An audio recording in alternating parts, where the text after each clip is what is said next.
great. Like, and I played FF10 so much. I loved it. It was fantastic.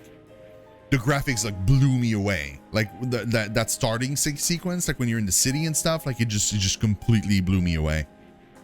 It was so good. Guns, Gore, and Cannoli 2. Loads of fun and good one-liners. Cannoli 2? What's that? Cannoli? Guns, Gore sounds like a game that's like a Doom-like. Am I wrong? That feels that way. My favorite nostalgia is FF4 because it's the first RPG I played and loved Cecil and Kane's storyline and the epicness of the story. I never played FF4. I never played... I played FF1 to completion multiple times. Way after release. Like I played them like during my streaming career, which is like coming on 7 years now. So I played FF. I played like FF1 fairly recently compared to all the other FFs. I never played 2, 3, 4, and 5. I played 6, 7, little bit of 8. Didn't quite like the setting but it was a while ago. Like it was a super long time ago. I was coming off from 7 and I played 8 and I just didn't feel it all that much. I guess like at the time I just wanted more 7 basically. I didn't really play 9 at all. I played the crap out of 10. Played maybe like a little less than half of 10 too. Wasn't a big fan of it, but again I guess because it was like too different from 10. Never played 11. Loved 12. Played Tactics Advance, Tactics Advance 2 because again Ivalice. Played 13 almost to completion. Just really found it hard to kind of go through it because it was so kind of linear and weird. Never played 13.2 or 13.3. Massive fan of 14. Like I bought the collector edition of 1.0. Like I've been playing since 1.0. I love 14. Never played 15 and will definitely 100% play 16. Guaranteed. Even though the combat system is kind of weirding me out a little bit, like I'm still I trust Yoshi P with my life basically. I wonder who like, built them. Elvis? This the place you meant? It appears to have frozen over while I have been away. Been away? Pay me no mind. We will need to do something about the ice before we can enter. Oh, finally. Oh, hot water on ice. Yeah, nice one, genius. Precisely. Wait, what? There should be a geyser nearby. Yeah. In the cave next to it, we will find a stone called magma rock. And we can use this rock to melt the ice. I believe so. So, shall we head to the cave? Sounds good. Start looking for a geyser, everyone. Isn't it a geyser? Isn't a geyser like an old man?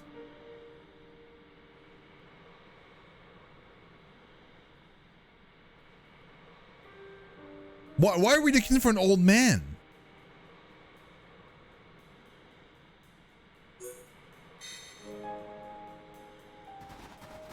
I mean, yeah, you're right. Maybe like it's maybe it's the English or something, but like that's so weird. That's so weird. I know the feeling of watching my buddy who was 2 years older would, and I'd watch. I remember watching him play FF4, 6, and Parasite Eve. Oh yeah, I used to go to like one of my friend's house. He had a PS. I didn't have a PS1, so like he had a PS1. And I watched him play huge chunks of Legend of Dragoon, FF9, Parasite Eve, and Tales of Destiny 2, I want to say, and Lunar. which I eventually played for myself because it was incredible, both games. But I did like he had it, so he had all those games, so and he would basically buy them until we're releasing. So I would go there and he would play, and I would just watch him play.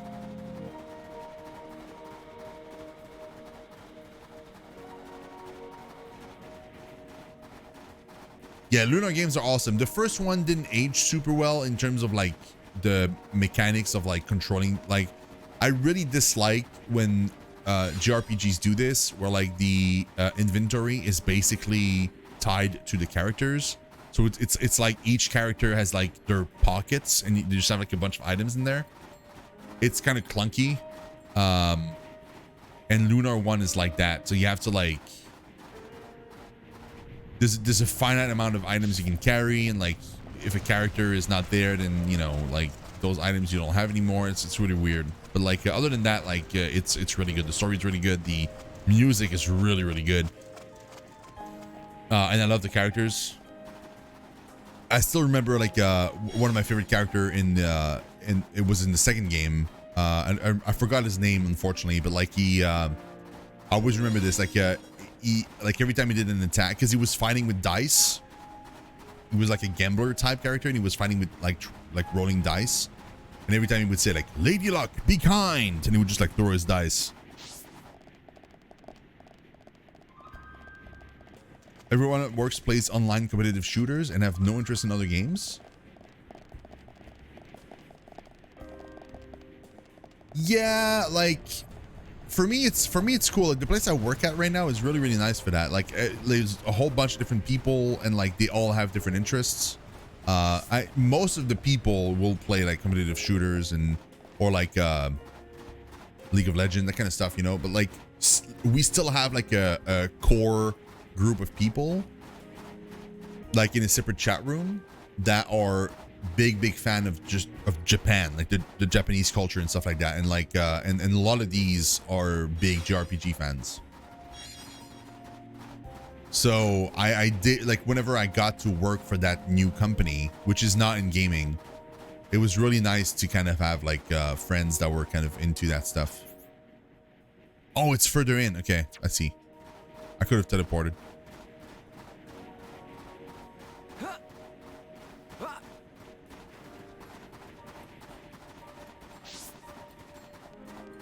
Yeah, I would probably agree with that.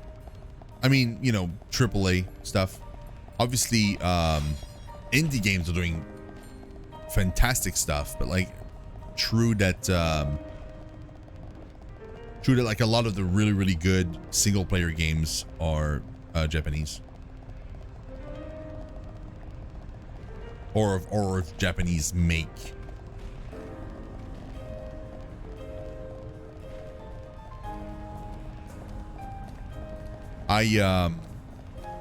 When I used to work at Square, like it was like, because I live in the West, right? Like I live in thing. Oh, it's just okay. We fought that before. Why is it like now only coming out of the? That's weird. Oh, because it's a boss. Ooh, okay. Yeah, well.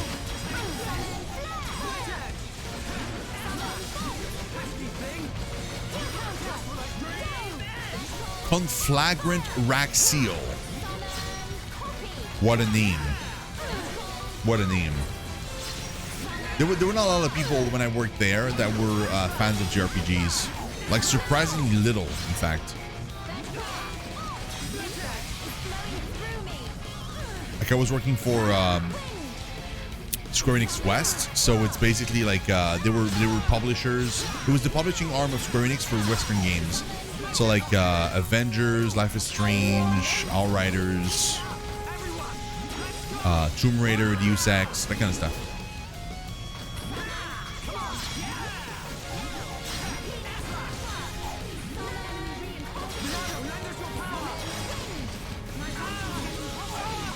I wanted to wait before using the Monado so I could use it to defend myself, but like, looks like we're good.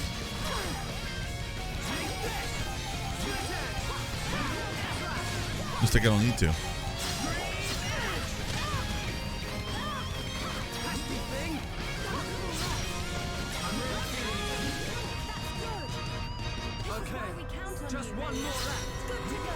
Do we attack this? Are you serious right now? Oh, that's bad.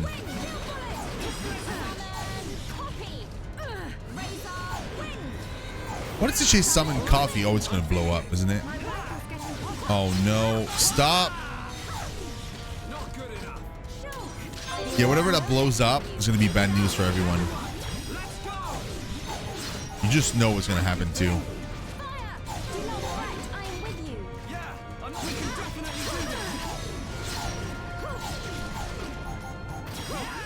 Yeah, it's blowing up now. I never actually killed any of this. Yeah, I never managed to kill a single one of them.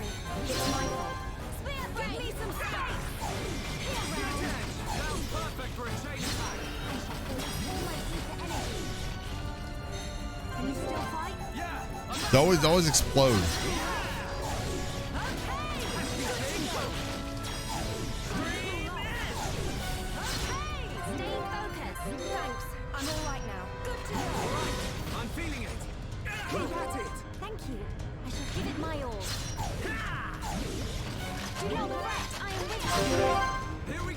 I'm gonna try something. Yeah, no, it's garbage. I missed it too. Wow, that was terrible. The entire thing was terrible. So when it's just Twitch as all the viewers on the big games. Oh yeah, I know for sure. Like the thing is, and that's the reason why like I had to kind of move away from streaming only JRPGs. I guess that's what I used to want to do. I used to be like variety, which is when I had like more viewers. Then I kind of swapped to mostly JRPGs because that's my preference. I much prefer JRPGs to other style of games, but doing so basically made it impossible for me to grow the channel. It's really difficult to do so with JRPGs on Twitch because nobody watches. No, like most people don't watch JRPGs on Twitch. Like the vast majority. It's really hard to kind of get people to watch your stream. So unless you're playing like a very kind of super popular game, or like you position yourself in such a way that you're able to, like for example, like this game for example has a little more viewership than other games because of the fact that the third game is coming up soon. I would probably have even more viewers if I were streaming Xenoblade Chronicles 2 because it's, you know, closer to 3 and stuff, but it's or like play like 7 Remake Part 1 before Crisis Core releases or Part 2 releases or whatever, like, you know, all that stuff. But it's as soon as you want to go into like a JRPG that's a little more niche, like you're dead in the water. There's nothing you can do. What's your favorite JRPGs? I mean, man, I really like, okay, so I really enjoy a lot of the Final Fantasies. Like I said, like I did like Dragon Quest 11 a ton when I played it. The Tales of games, love them. Like most recently I did play Berseria. I played Symphonia, obviously. I played Symphonia 2, unfortunately, because it wasn't really good. And I played Arise at release, which was really good. At least the very first half of it was fantastic. Really loved Wall Arms 3, which is weird because like most people don't like it, or at the very least like it's super underrated. Like a lot of people are like, oh, Wall Arms 1 or maybe 2, never 3. Love 3, like just freaking love it. Yeah, just on top of my mind right now, like it's kind of hard. Like I mean, Nier was really fun. Like Nier Automata was really cool. Neo The World Ends With You was really fun. Persona 3 was fantastic. It's really good. Never played 5 though, or 4 for that matter. Yeah.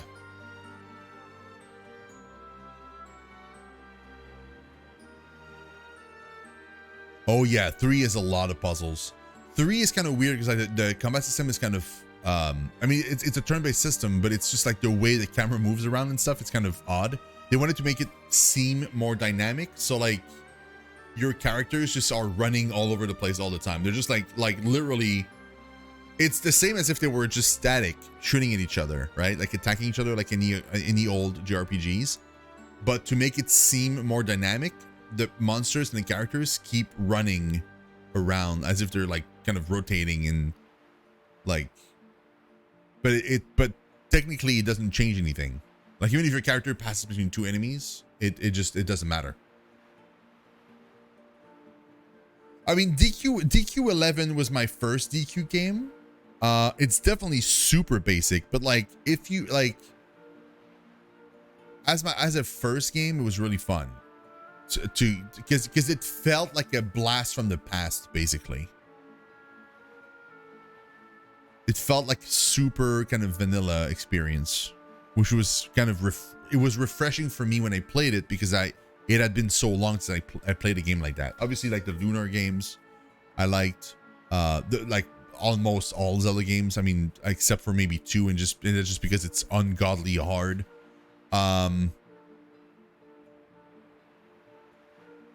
But yeah, like, yeah, I probably like, I'm sure like, because I'm super tired right now. So like, I guarantee you I played a whole lot more than those games that I mentioned.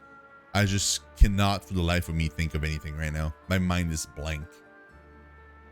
But yeah, guarantee I played so many of them. Like they announced recently the Tactic Ogre stuff that looks super fun. I played like Let Us Cling Together and I loved it. It felt far too short in my opinion. So I'm really hoping that if they're rebooting that IP, they're not going to start with the 4th game. I would love that. Because like if you like Tactic Ogres was supposed to be it was weird. It was supposed to be a 6 games thing, and they released Tactic Ogres, I think, Let Us Cling Together, and that was like part 4. But they hadn't done part 1, 2, and 3 yet. And I think eventually they released like part 2 or 6 or something. Like they just kept releasing games. They were like, oh, that one is like 6, that one is like 4, and that one is like they weren't even releasing them in order. It was just like kind of random, and the IP wasn't popular enough, so they just never finished it. So we never kind of got all the parts. So it was super jarring and weird, and it really felt like it had no ending. Like Let Us Cling Together felt like it just didn't have an ending, which was super annoying. Hey, Monado Blade. Hi, how you doing? Yeah, Valak Mountain. Yeah. I got there like a little while ago, but I spent all my time just running around exploring the map and stuff. Just clearing. I love to clear maps in this game. Like exploration is so fun. Like I basically cleared the entire map before doing the story. So like now the entire map is cleared. I can teleport everywhere, and I did the side quests, and now all I have to do is do the story. It's super weird. I love the music though. Like this track, I love. It's amazing.